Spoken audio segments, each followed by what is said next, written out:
You're listening to Sox in the Basement, a production of the Broadcast Basement Limited, where every show is 30 minutes of good and comes from a basement bar on the south side of Chicago. Pull up a stool, pour a cold one, and join us right now for Sox in the Basement. Heard everywhere podcasts can be found, and always at soxinthebasement.com. Big announcement on this show. More details coming up a little bit later on.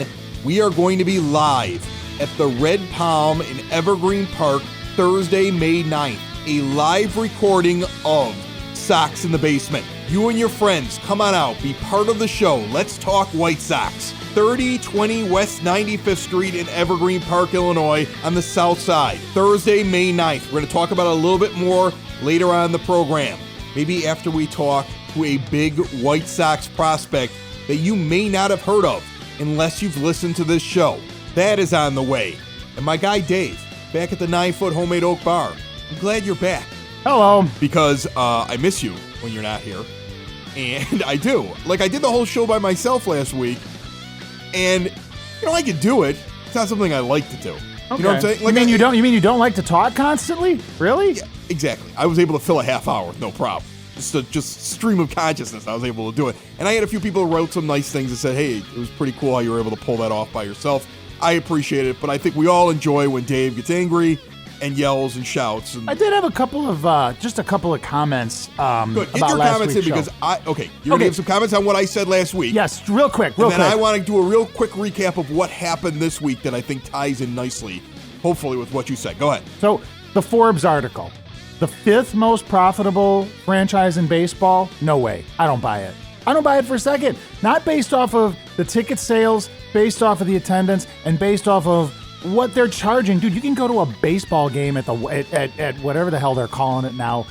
You know, guaranteed fail field. You can go to a baseball game for $5. Okay, but listen. Okay, so it's not ticket prices. Ticket prices aren't the reason. So please explain the Forbes article as to how this epitome of a failure of a baseball organization is 5th most profitable. The reason is because if you're not spending a lot of money and you're still making good profit, and you have profit sharing in Major League Baseball, where they get a certain amount of money based upon how all the other teams do as well. I mean, stuff gets moved around for them, and they make money on merchandise. I mean, look, the White Sox make money. I've said this before, I was in Sydney, Australia. There are White Sox hats everywhere. I don't know why. I don't know why maybe either. The White Sox should start sending residual checks to Dr. Dre. You don't spend a lot of money. You're still bringing in money. You don't know how investments are done with the team. They have all kinds of other side projects. You know, they run these baseball camps. They don't do those for free.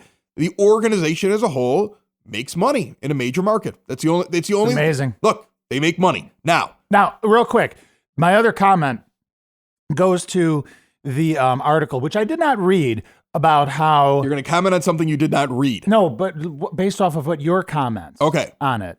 About how the Sox have lost, what was the number, like 300? They estimated in terms of player value about $350 million loss. Yeah. Now, I mean, one would think that because the only thing Reinsdorf cares about is money, one would think that Reinsdorf would see something like that and actually be like, wow, wait a minute, maybe the people underneath me don't know what the hell they're doing and I need to make some changes. But here's the thing. You've brought this up a number of times. He's got people that know under him that don't know what they're doing, and they know how to lie to him about how when something like that comes out, for example, they know how to lie to Reinsdorf and say, oh, well, boss man, you don't need to pay attention to this. This is just some whack job. This is just they're just trying to make us look bad. Everything's fine, boss man. Please don't fire me. Okay, let's see if I can bring what I had here around to what you're saying, because I think there's something internally happening within the White Sox organization over the last couple of weeks, if you're reading between the lines. Okay, there is something happening. Okay. First off, I want to say 2 weeks ago, Sox in the Basement came out strongly about why is Daniel Palka on the team. And why isn't Ryan Cordell up here? And you wasted him when he was up here because you didn't give him an opportunity. Not only should he be elevated, but not just elevated and put on the bench. He should be playing every day. Within 24 hours, the White Sox enacted that plan. It seems to have done very well. Yeah, they put Palka in the minors. Not saying they're listening to us and making their decisions based upon this podcast, but we were very vocal about that. Last week, I made it a point to talk about statistically why Jose Rondon should be playing every day and James McCann should be playing every day. And this idea of a split with McCann and Castillo makes no sense. And why you already know what you got with Yomer, and we've already talked about this before, and why Rondon should be in the lineup. I'm going to bring it up my app. I have here the White Sox lineups since April the 20th. Before April the 24th, when that episode came out. Okay. Yomer Sanchez is starting regularly, and Wellington Castillo is splitting time. In fact, Sanchez starts at least all those games. Yeah. The 3-4 games before we get to that show. Castillo got the majority of the starts, if I remember. Yes. Now, all of a sudden, starting on the 24th, the day that we talk about that, and the fact that we have been suggesting strongly, and you could take credit for this, that Ervin Santana got nothing. Got nothing. How many games did I say he was going to last before he disappeared? You predicted his arm was going to fall off. Okay. Well, okay, but maybe it did. But who knows? But the point of it is your major free agent acquisition of this offseason, DFA. Okay. Not even a month into the season. Now he's a free agent because he took free agency. Okay. From the moment that we said that, James McCann, that day, Dave, that afternoon after we talk about it, was the first day he was put in the 4-hole and made the starting catcher. He has been starting in virtually every game since then. And Rondon has been starting at second base. On the 24th, the both of them are in those positions, okay? On the 25th, McCann remains in the 4-hole, and Rondon moves up to the 6th spot in the lineup, still starting at second base. In fact, the only time since the show came out last Wednesday when we talked about this, that Yomer Sanchez has seen the field has been because since Eloy got injured, which is really the worst thing that could have happened this entire month. Who cares about wins and losses? Yes. Who cares about wins and losses? This guy's got to be playing. And it was stupid how he hurt himself because that ball was 6 rows back that he jumped against the wall for. Yeah. Okay.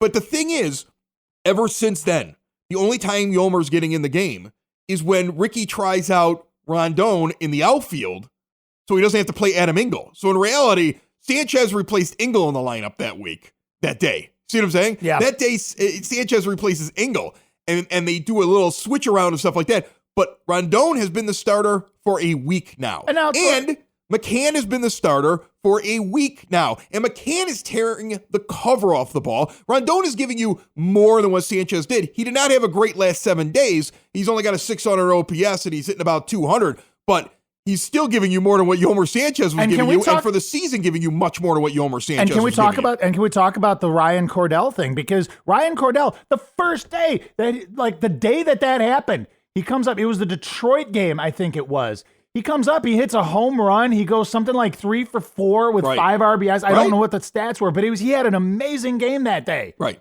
Now, here's the thing. Let's loop it back to what you started off with. There was something extremely interesting that Rick Hahn said this week, and we're going to get to the thing that he said that drove me nuts in a little bit. But there was something extremely interesting that came out, and you had to be really paying attention to White Sox Twitter because the beat reporters are doing their thing where they're talking before the game, and they're all tweeting different things, Merkins like this, and, you got Fegan doing this, and they're all just tweeting out their stuff because they're talking. And in the middle of it, there was a little blurb that said that Rick Hahn had said to these guys while he's standing around, there have been internal discussions going on the team right now as to whether or not it makes more sense to have some of these prospects take a less traditional path to the major leagues and let them come up and take their lumps right now in the majors instead of these long paths. I think that what the Sox are realizing is the same thing that we've been yelling about. You have too much fat on this team that needs to be trimmed off. We've had countless guests come on. You and I have talked about it. Oh, yeah. There's fat on the team. So if there's an internal discussion, let me tell you what I think the internal discussion is. We're not talking about Wellington Castillo's actual fat. We're talking his actual fat and his fat on the lineup because he shouldn't be on the lineup. Yes, he's only playing because of all the money they're paying him this year. Right, of course. Okay. If there's an internal discussion, this is what my breakdown of what actually is going on the White Sox in the front office right now. If Rick Hahn is bringing up that there is discussions right now about whether or not we're doing this wrong, because that's essentially what he's saying. Maybe we need to bring in some of these young kids. Maybe we need to bring them up and get their lumps. Rick Hahn would not be bringing that up if he were against that. See what I'm saying? Of course. You don't stand in front of a bunch of guys in the press and bring something up like that if that's the opposite of your view. So Rick Hahn has the view that we should do this. He is at least leaning in that direction and discussing it. Right, because what are So your what are your other who is options? capable of stopping Rick Hahn from doing something he wants to do? Oh, that would be Kenny. Okay. That would be Jerry. This is just a logical thing. I'm not saying this because I want to spend a half hour yelling about Kenny Williams.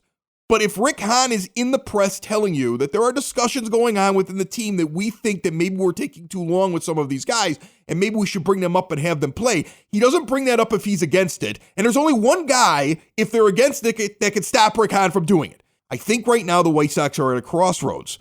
And I think that the traditional members within the organization, whether they be scouts or player development people or things like that, who are all bad at their job, as evidenced by the article have that we're talking shown over about. years and years that they're not very good at understanding when it's time to bring a guy up and how to cultivate that player.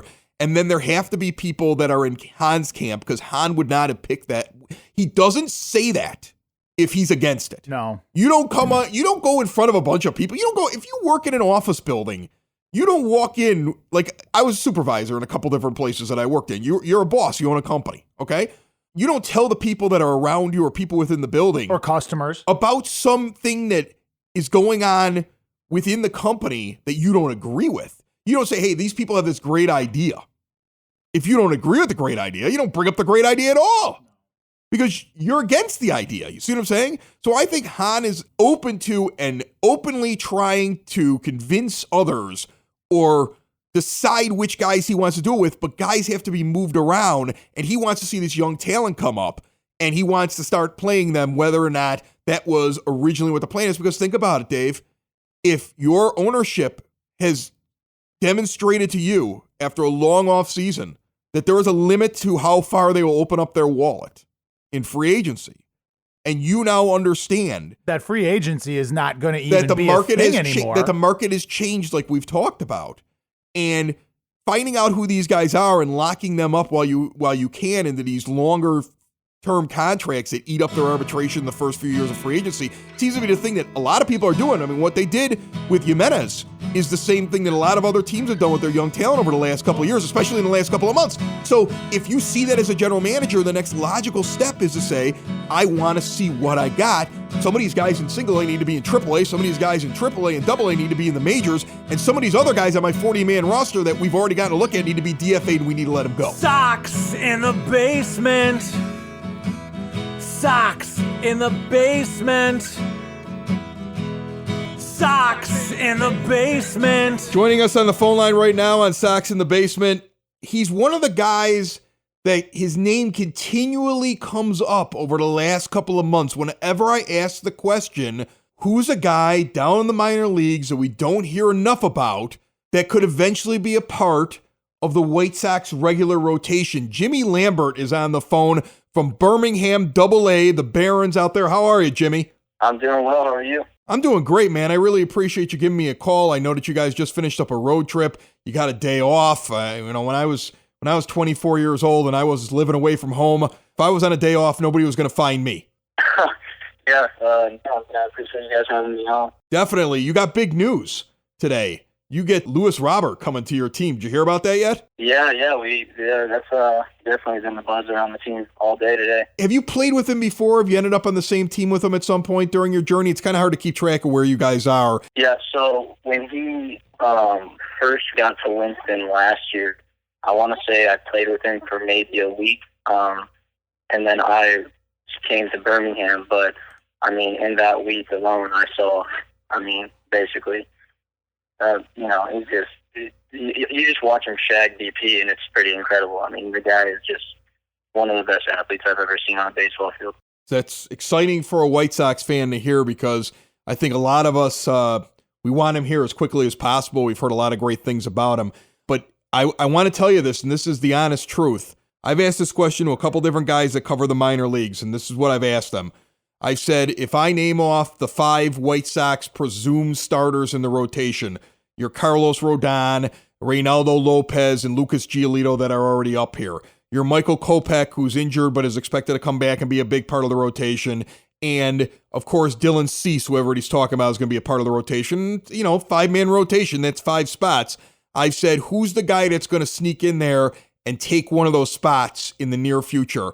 Your name comes up consistently with guys that are covering the White Sox in the minor leagues. Are you surprised by that? I mean, definitely honored, but I wouldn't say I'm surprised. I mean, those guys are a lot of my good friends actually, and that's the goal, is to be a part of the rotation. I mean, it doesn't matter if you're the number 1 or number 5, whatever. The goal is to have 5 good ones, and yeah, no, that doesn't surprise me. It's kind of been my goal, and it's kind of what I expect. So I agree. Good. I'm glad you agree. I like to hear that out of a guy who might be a starting pitcher on my favorite team since the day I was born. I have looked at some of your stats in the minor leagues. I got to tell you something right now. I'm a guy that looks at a very particular stat when I look at a starting pitcher, and we talk about it all the time here on this show, and that's a starting pitcher's whip, because I feel like when you're putting less guys on base, you have a greater chance to succeed.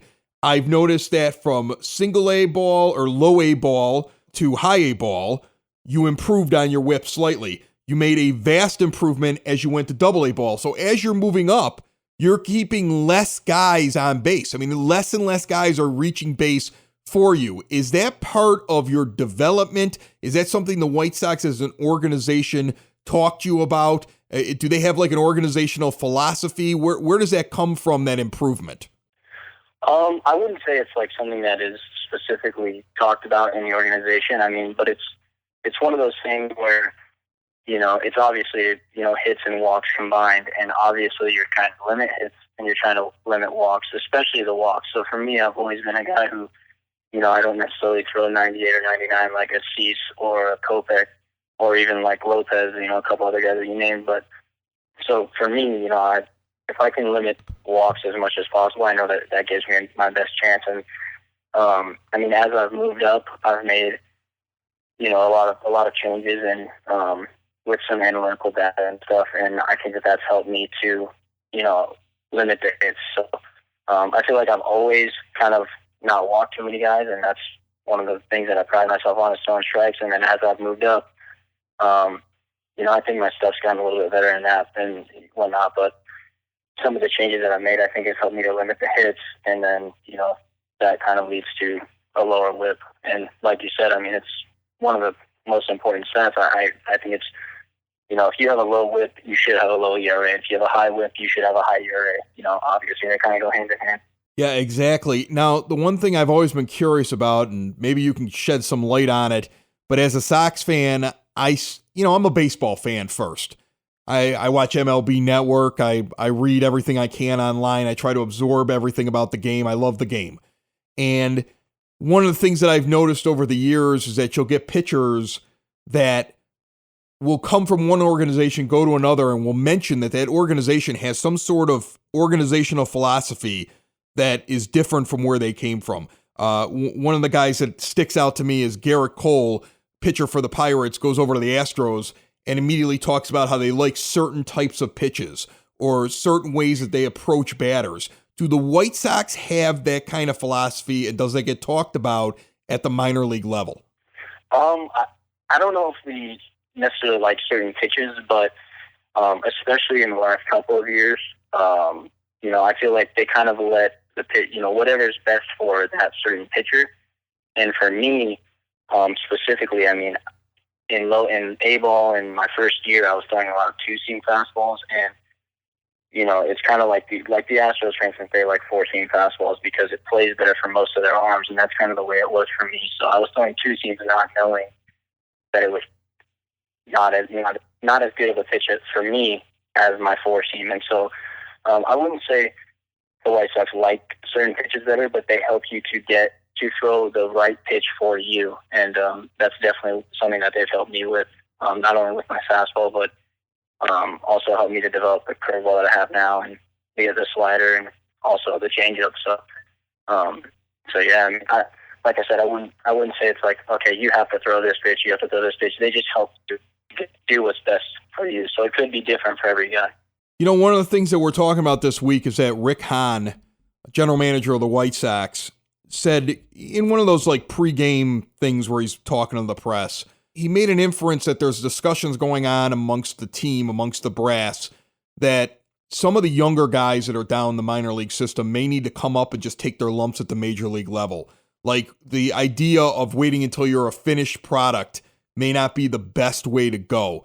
If all of a sudden the White Sox are sitting there saying, first of all, we want to move him to AAA, or we'd like to bring him up to the majors. We'd like to, purchase his contract, put him on the 40-man roster at the end of the year, and bring him up in September. Would that be something you would be excited about, or do you like the idea of slowly moving up and making sure that at every level you get enough innings in? If he called me tomorrow and said you're going to the big leagues, I would be absolutely ecstatic. I mean, not only because it's been my lifelong dream, but also because I kind of agree with what they said. I think, obviously everyone's developing, and there's a reason why, a guy's in AA or a guy's in AAA, or, they fit their time with certain guys or whatever else. But, I think that you only really know how a guy's going to do in the major leagues when he gets to the major leagues. And I think you learn the most at the highest level. So, I mean, I think I can compete in the major leagues right now. And, I mean, I would be ecstatic if that was getting me the case for me. One more question before I let you go. Besides Lewis Robert, besides the two of you guys, is there somebody else on your team that right now, right off the top of your head, you'd say that guy is going to be a White Sox one day? I'm not saying that if you don't say somebody's name, that guy's not going to be on the team. But is there somebody that you look at and you see right now in AA that you're playing with, or maybe even somebody that you saw last year, you're like, you know what? That guy's got it. If he keeps at what he's doing, he's going to be on that roster with me in the majors. Man, the problem is there's a lot of guys. I like hearing that. Yeah, there's definitely a lot of guys. I mean, so obviously, like, the obvious ones are Dylan Cease. He's one of my best friends, and I mean, everything. Obviously, he's a very big name, and everyone's heard a lot about him. But I would say he's even better than what people say about him. He's in AAA, obviously. Same with Zach Collins. He's a guy who he's gotten better as he's got the levels too. I mean, he's just better in AA than I, and now he's doing better in AAA than he was in AA. So he'll be the guy that obviously will be a Sox. I mean, the way the ball comes off Mike Rodolfo's bat is second to none. I mean, the guy, kind of like Tyler says, Luis Roberts, an incredible athlete. It's just different when you see Mike Rodolfo square up a baseball. I mean, it's just crushed. Well, Jimmy Lambert, I'm going to tell you something right now. I'll be honest with you. I didn't know a lot about you because, when we're up here and we're sitting in the city and we're White Sox fans and we're trying to keep track of all these different guys that are in the organization and we're watching a team that's going through a rebuild. You don't show up, and that you're not showing up on the MLB top 100 pipeline list. But you're the name that comes up every time I talk to somebody that is following the White Sox farm system. And after listening to you and the confidence that you're exuding and your understanding of what you're doing, I'm looking forward to seeing your first game up here, and I hope it's soon. Hey, I appreciate that. Let me back to the last question. I got one more guy for you, Luis Gonzalez. He's a guy who I expect to be in a White Sox uniform one day. But I appreciate the time, and I appreciate you having me on. And yeah, I mean, hopefully I can prove those people that are telling you those things. Hopefully I can prove them to be right. Well, good. You better keep doing good now, buddy. Okay, I don't want to be accused of pumping. I don't want to be accused of pumping you up too much. Okay. I'll tell you what. If I have that start my next start, I'm going to be blaming you on you. So hopefully you better help I pitch good. It's Jimmy Lambert. He's a prospect, man. He's somebody that I think you're going to see soon. Thanks a lot, Jimmy. Yep. Thank you. We have a Sox in the Basement event coming up Thursday, May 9th, weather permitting. Sox in the Basement will be recording live and in person and involving you, the folks that listen to the show, at the Red Palm, 3020 West 95th Street in Evergreen Park. Island attitude, local latitude, and an amazing menu, a great selection of beers, and a patio for what I hope will be a really nice May evening. We're going to talk White Sox. St. Bernadette's going to do their Queen of Hearts drawing, which is up to about 15 or 16 grand right now. And you can get into it too while you're there. 6 chances for $5. But also at 8 p.m. that evening, turtle races. Live turtles racing for you. Winners get free prizes from the Palm. Last place, free beer. I'm not joking about this. So you're going to get to be part of a Sox in the Basement live recording. You may even end up on the show. You're going to race turtles, you might win Queen of Hearts. Sox are on the road that day. It's a day game in Cleveland. Spend your evening with us. Now, it's all weather permitting. If for some reason it rains, we're going to push it back a week because the whole thing's going to be done outside. I should have a better idea on the weather next week's show. But make your plans now. Thursday, May 9th, 7 to 9 p.m. for a live recording of Sox in the Basement. We will see you at the Red Palm at 3020 West 95th Street. Recording a show that's found everywhere podcasts can be found and always at soxinthebasement.com.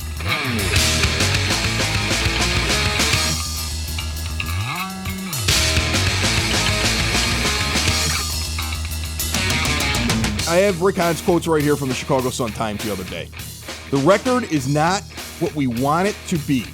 Some of the more veteran-type players haven't performed at the level they've historically shown. Come on, I could have told you some of these guys weren't going to be great.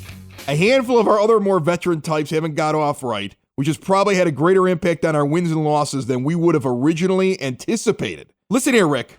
If you thought this team on paper was a better than 500 team, you should be fired today.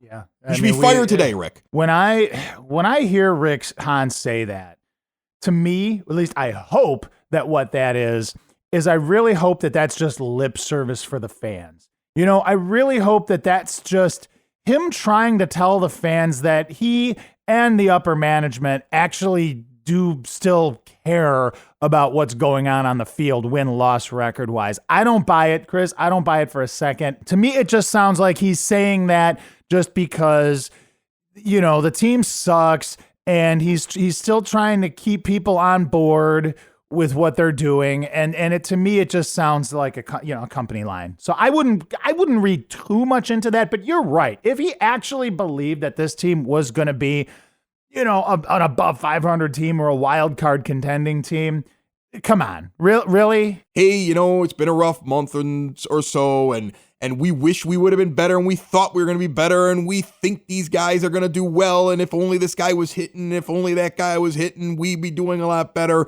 But in reality, no. And you know, and please come out to the ballpark. Please come out. You know, we've got all these great promotions and bobbleheads and stuff like that. $1 hot dogs. Right, we've got all that stuff. Will you please come out? Please, please, please. But I do also want to say that somewhere in the organization, I think that there is intelligence. I just can't figure out where it is. I know that sounds like I'm ripping the organization, but there is intelligence in there. Because, look, we talked about, and I was thinking about this today, Sox Fest time. We go to Sox Fest.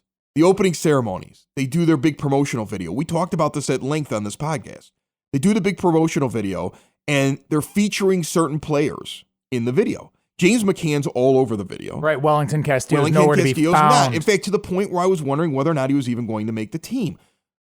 Now when you see that after McCann does well and Castillo does bad, that eventually the lineup happens, it's either A, Ricky loves Wellington, and Rick Hahn did not.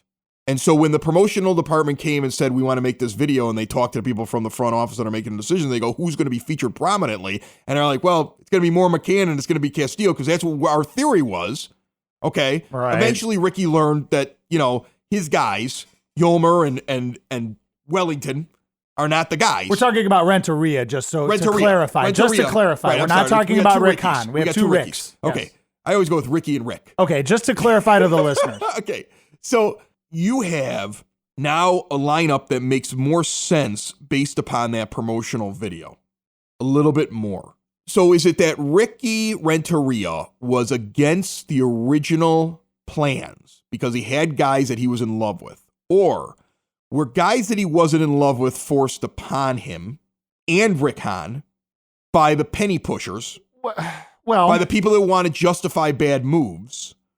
And now, luckily, since those guys have done so poorly at the beginning, we're going to push them out. Something's going on internally with the Sox right now that I find fascinating. Well, okay. Because I'm very curious as to what the team looks like in 30 days. Couple of thoughts on that. End of May, what does this team look like? Couple of thoughts on that. We'll get this one out of the way first. The intelligence in the building of the front office of the White Sox. Maybe it's like some, it's probably, what it is? It's some coffee runner who's like just a fantasy baseball whiz. That's who your intelligence is. I like how you believe that that's how the Sox organization works. Yeah, They're all just sitting around drooling on themselves, and then like some kid walks in with like the Starbucks order. He's like, you know what you guys should do? You guys should start James McCann in a 4-hole, and bench Castillo. And somebody goes, "This is a good idea. Let's try that." Like I like how that's would that be so far off base? Another show isn't wrapped up. Another show's in the books. Another show isn't wrapped up. And then by the looks, it's gonna be a good one. And we'll see you next week. And the nude is basement. And the nude is basement. Another show is wrapped up. Another show is wrapped up. Another show is wrapped up. And it's in the books. Another show is wrapped up. Another show is wrapped up. And by the looks, it's gonna be a good one. Nudie's Basement. Broadcast Basement. The Nudie's Basement. The Broad Basement. Slancha. That was like Dropkick Murphys or something, right? I felt like it. Are you or someone you know looking to learn how to play a musical instrument this year? Then you should be checking out Westgate Music School, 6527 West 127th Street in Palos Heights. Private music lessons for all instruments, including guitar, piano, drums, voice, bass guitar, violin, banjo, ukulele, and more. Are you a vocalist? Are you ready to play a musical instrument and looking to join a group? Westgate Music School offers group classes for rock band, a cappella vocal, and barbershop quartet. Students of all ages and ability levels will have the opportunity to perform 3 times a year in a student concert. Gift certificates for Westgate are also available. More information, call 708-586-7002 or go to westgatemusicschool.com. Socks in the Basement. Heard everywhere a podcast can be found and always on socksinthebasement.com.